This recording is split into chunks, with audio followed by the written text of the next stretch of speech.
So, guys, as usual, I'm back with another video, and this is about the perception of relief. Now, what is that relief?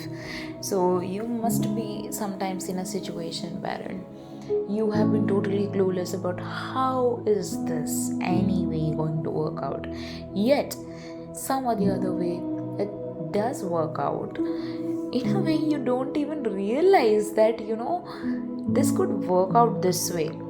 So even like few days back I fell into some sort of trouble, wherein I didn't feel safe to be working somewhere. And like few days before that I had put this intention that I didn't want to work with a certain client or a certain project because that's not what I was enjoy doing. uh, and also because of some work I had been assigned which was not according to what I really aspired in my life to do in my corporate life, or maybe something which I didn't want. So some or the other way I had this intention in my mind, and I'd put this intention to the universe that I didn't want to continue in this project for a long time. But I didn't set any timeline or anything like that to actually tell this universe, I need to be shifted within this time frame to my old client. So I had been dealing with my old client, and like we are a consulting firm, consulting MNC firm. And I would not be naming my company's name because I do not share my personal details here. If you have worked with me as a coach, then you might know my name, but otherwise I do not like sharing those things with uh, when I'm making a video. But anyway, that's not the point. What I was trying to tell you is like so I just put this intention that I didn't want to work with a new client, because like I don't know, like I didn't like the team, I didn't like the approach, I didn't like, there were many things which I was not happy about. So I had this choice to go back to my old team, though they usually make it an issue at some point of time that either you have to choose us or them. So I was made an impression that this new team wanted me, and I was really wanted in this team because I could do XYZ stuff to make their project work. But later on I found out that they had just hired me as an extra, and I was not really getting any of the work. So I wanted to shift back to my old client. And also there were some more reasons which actually made me feel unsafe working with this new client. So that's why I wanted to go back. I didn't want to make an issue of anything, that whatever I was facing, but I just reported it to the concerned person, and like I tried to handle it on my own so that I could go back to the old client. I don't know the results yet, but I feel very positive inside, and I feel good that I have fought for myself. So where does this come from? So well, yesterday only I was telling my mom that I will not be staying with this client for the next after this next 3 months. So I had this very strong vibe that I would not be staying with this new client for quite a long time, as I had with my old client. But I didn't know that it could happen this fast. I mean, this decision making and then wanting to shift and all the process could start this soon, or at least just talking with the concerned officials for shifting the project would start so soon. So nevertheless I had initiated, I had put this intention, I had scripted about it that I wanted to go back to the old client. And somehow, since I had no resistance, it clicked for me. So this is what I'm trying to tell you: you can get everything you want to have if you believe that it's yours without any terms and conditions. For me, I think right now what I'm manifesting the most is my person. Like I want to get married to this person, and I want to get that that real commitment with my person. So it's not like that we are like we have always been in love, and we there were so many ups and downs in our relationship, and over the time only our trust got stronger and stronger. But what I really want right now is a very committed relationship and marriage. Like, there have been so many ups and downs, so I don't want you to judge my story, because like we were together and then we fell apart, and some or the other way, like things went haywire for some time, and then we were back friends, and we knew that we loved each other, and that was never a question for us. But that official thing of not being able to say that, that was always there in my mind. And like, so with my manifestation journey, things became stronger when I started believing in myself, when I started believing in this better version of this relationship, better version of this person. Because like, the person was never the problem, it was my perception which was the problem. So, and that was what was repelling this entire thing, and that's why I started working on myself. And I know that you won't be judging my story, but what I'm trying to say is that people usually have this impression that if you have successfully manifested a marriage and successfully manifested a complete relationship, then that is the only milestone. But no, the journey is what matters. If you have been able to build more trust, if you have been if you build more friendship, more friendliness in that relationship, or maybe more respect and certain other aspects which were missing at some point of time, and you manifested it, then of course you're in the right path. Because you don't really jump onto the marriage thing, or you don't really jump onto the commitment thing. There are so many other small milestones which needs to be celebrated in that relationship. So that is what I'm trying to tell you about. And yeah, so that's what I'm trying to tell you, that you can get everything you want if you believe that it's yours, without any terms and conditions. Your choice is a law subject to unconditional execution. So no matter what you see, no matter what people say, no matter people believe in this manifestations or not, it is your choice that you stick to it. Freedom of choice, the determination to have, is formed by the energy of intention. So what you believe, that is out of your intention, it is out of your energy. So if excessive potentials of internal and external importance consume a significant part of your energy, the intention has no power. So when we started, we had this intention that we will get married and all this type of stuff, even when we just came together. But we had so much of resistance to what we didn't want, is that it became null. I mean, like, you put positive forces into the positive intentions, and you also put negative doubts into it, so it becomes nullified. So what you have to do is, you have to broaden those positive intentions so much that your negative thoughts or any circumstance which you come through would not be able to affect that positive intention. And that's what I try to say. I literally mean it. So to reduce the importance of the things, you need to act consciously and realize to what you attribute too much importance, and what are the consequences of this. Excess potential energy is dissipated in the action. Turn your thoughts to the target slide and significantly move towards the target. So how do we interpret this, the entire text, whatever I read about from this book? So it says that how not to be afraid by adopting confidence and finding alternative ways. So maybe you can take the small example wherein I was asking my previous manager to pull me back to the old client I was working for. So I decided that I had to stop being afraid, because just going with the flow, that like if something will happen after some days or something, like I had this two intentions in my mind. One is that waiting for it and then eventually changing it, or making a quick decision right now and asking for some help so that I am able to change this client as soon as possible.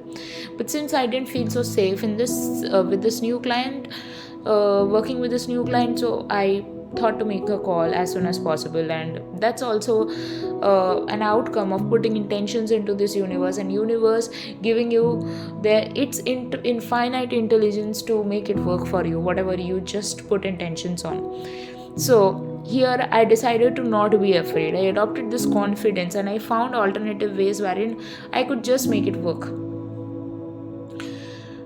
Then the second thing is how to not be worried and anxious. So how can I not be worried? So what here the second intention, which I told you it's very important to me, is that I want to get married to my specific person or my beloved, whatever you say or whatever name you call it, it doesn't really matter. So how do I not be worried and anxious? I keep myself busy. So there was this one thing, like when we were in the not stop talking stage, so we were really like, I was really very anxious. I don't know about him, but I was really anxious. So what happened is, the more I adopted being busy with my life, maybe I'm busy cooking, or I'm busy reading a book, or I'm busy seeing Netflix or the Big Bang Theory. The more I occupied my mind into other things, I feel like the less importance I gave to him. I mean, obviously, like if you ask me that if you still love him, I would say obviously I love this person. But then, are you very attached to this person? I would say no. With time, the attachment has gone down, especially when we are not talking. Because of XYZ reasons, because he's not ready and I am ready. So I always believe the best. Obviously he's mine. Like, that's why we are together for the last 3 years. But for a marriage thing, maybe it needs more time. Maybe he's not ready right now, but he will be eventually. And I truly believe this because it's already done. That is what matters, and that is what this journey is all about. And that, if you see that, this is how we are actually twisting the limiting beliefs we have inside our mind, and we are putting it into the way, into such a state that we are able to get what we want. So that's how you do. What you do is you stop worrying and you stop being anxious, and you start put yourself busy, and that's how you forget about what is not working right now. Potentials of worry and anxiety are dissolved when you keep busy. How not to expect and not to want, by already accepting the defeat and moving on. And so there are people who are so hopeless in their life that it sometimes it feels not to talk to these people, because they make you feel so hopeless about life. So be very mindful who you tell your dreams and who you tell your goals and interest on, or even about the story of a specific person, because there are people who would actually not understand the concept of manifestation, and they would be like, you're just wasting your time. So it's better to not talk to them, because they are out of this. They have already accepted their defeat and they don't want to do anything about it. So dissolve the desire. So if you are doing that, then you dissolve the desire and expectations into action. Now, how to quit your significance? Accept it as an axiom and quit activities aimed at raising it. So if you feel like you're not just worth it, you start doing activities wherein you prove yourself that yes, you are not worth it. How to not feel annoyed? By playing with the pendulum, violating the rules of its game. So if you are actually annoyed by something, like maybe somebody is really bothering you or just is on your nerves, so how do you deal with that? By playing with the pendulum. So by playing with what is irritating you, okay, violating the rules of its game. So you don't respond. Maybe someone is annoying you by sending an irritating message which you don't like. So how do you deal with that pendulum? So pendulum means conflict, something which is building up and which can actually pull you both apart. So how do you deal with it? You actually ignore that message. It's as easy that it's as easy as possible, but we make it complicated when we move against the flow. So there is resistance. Like for example, maybe you're ice skating in a place where there is a lot of ice, and you are trying to, the ice is coming down, like you are in the ice skate and you are trying to come down, but you are trying to go up. You won't be able to, because there's so much of resistance. You have to accept the momentum, and you have to let it be for that point of time. And when you come down, and when you are in that when you have already stopped skating, and that's when you can change the direction. So you cannot change the direction when you are actually skating in the ice and you are in high speed, right? So that is what, even if you have gone through the teachings of Abraham Hicks, that's what she says also, that if something is happening and then you are trying to stop that at that point of time when the thing is so much in motion or in momentum, you would only be bothering yourself or torturing yourself, because you just have to let it be for some time. And then when it changes, you would come to know. Like here, when I gave you the ice skating example, when the ice skating stops, that's when you can change the direction of your where you want to skate next. So in the same way, if your guy is not ready and you are ready, or if you are applying for jobs and you're not getting the job, or maybe just whatever it is, whatever you want to try to achieve, and right now you're not there, it doesn't mean you will never be there. You just have to keep that belief, and you have to keep going, putting that intention in the universe, because there's a power in this world, whether it's, I mean, for me it's God. There's a higher power, there's this universe, like by whatever name we may call, but it is there, and that is who makes it everything possible. So you just need to believe in it. Okay, so that's the thing. By reacting inadequately, you violate its rhythm, and it remains empty handed. So when somebody is already telling you not to message this person, or maybe somebody is telling you not to do something, you better stop, because like otherwise you violate the rhythm, and you will not be able to make change at that point of time, especially when you've tried all your best and nothing has got it moving. And how do you get rid of guilt? You stop justifying yourself. So like many of us have this problem of trying to keep justifying people. Okay, I am this and that. They didn't ask for a justification, but we still keep need justifying.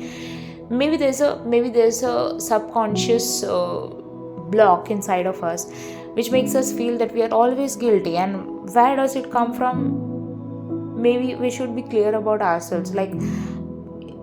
Even I had this thing that I used to over explain, and then I just, like, 2-3 people told me that you tend to over explain so much, like it's absolutely not necessary to explain, but you keep on explaining. It feels like an over explaining. So that's when I found out that I felt guilty about what I believed somewhere. So I worked on those, and I found out the root cause, and I tried to come up with a solution, and that's when I stopped explaining myself. Like, it's fine, you don't need to justify yourself. How to deal with resentment and indignation? You stop fighting and instead start moving downstreams the flow of options. So if you're not happy with someone, you just accept it. You stop fighting. Okay, they made you disappointed, they made you resentful, you didn't like what they did, so you accept it and instead start moving downstream. So start moving downstream means you don't try to fight it, you just accept how it is at that point of time, and you think about something else which makes you feel better, a better feeling thought.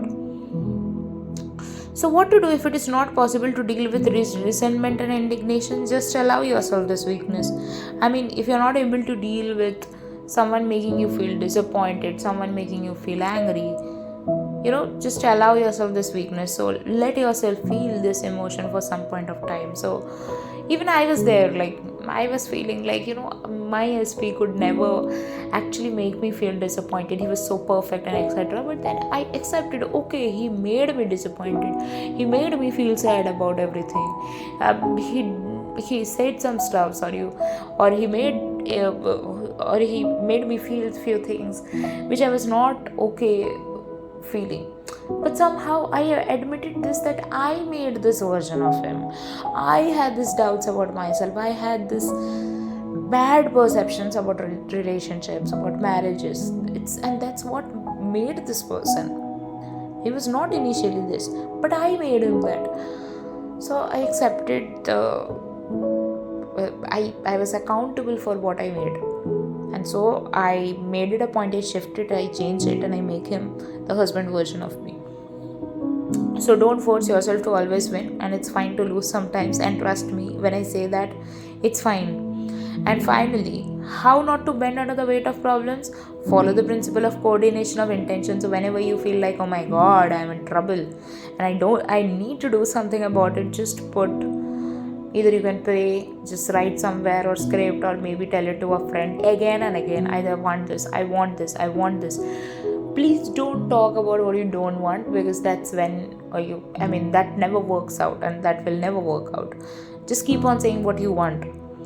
And so, instead of struggling with surplus potential, it is necessary to act within the pure intention. It is purified in the process of motion. So just get going. Just keep on putting the intention of what you want. Maybe just when you go to sleep, keep on affirming what you want. When you get up, keep on affirming what you want. Whenever you feel like, okay, I'm free now, maybe I would want to do some affirmations, do those things. I mean, just do what you can, because that's all we have in our hand. We put our intentions, and that's what manifest in the right time, when we are, when we truly believe in it, when we don't hold any resistance. So just let it be. See, it's like you cannot do something to make it happen, because that's when you put all those clingy energy and too much chasey energy, and that never works out. Be detached, and I really mean it, be detached. Because and especially if you're manifesting a relationship, please be detached with your specific person, because that's what will make you magnetic, and that's what will make that person come back to you. That's all I wanted to say. Thank you. It's been really very cathartic to share my experience, to share these knowledge of these books, and relating it with my life, relating it so that I could make it more crisper to you, of how to practice these things, of how you can transform your reality into that reality which you want. So thank you guys, and if I am making a difference in your life, please do like and comment. And I would also want to tell you that you guys also make a difference in my life. Thanks for the new subscribers, thanks for the likes, and thanks for those messages you put in Instagram appreciating me, and any kind of interactions I'm very thankful about. And I also want to tell you, even when I know that some of you are very shy to comment on my YouTube videos, I still know that you guys are listening, because I see the new subscribers, I see the likes, and I see everything you guys write to me. So thank you so much, and thank you for listening to me, and thank you for making me feel that I do create the difference I always wanted to create in this world. Thank you.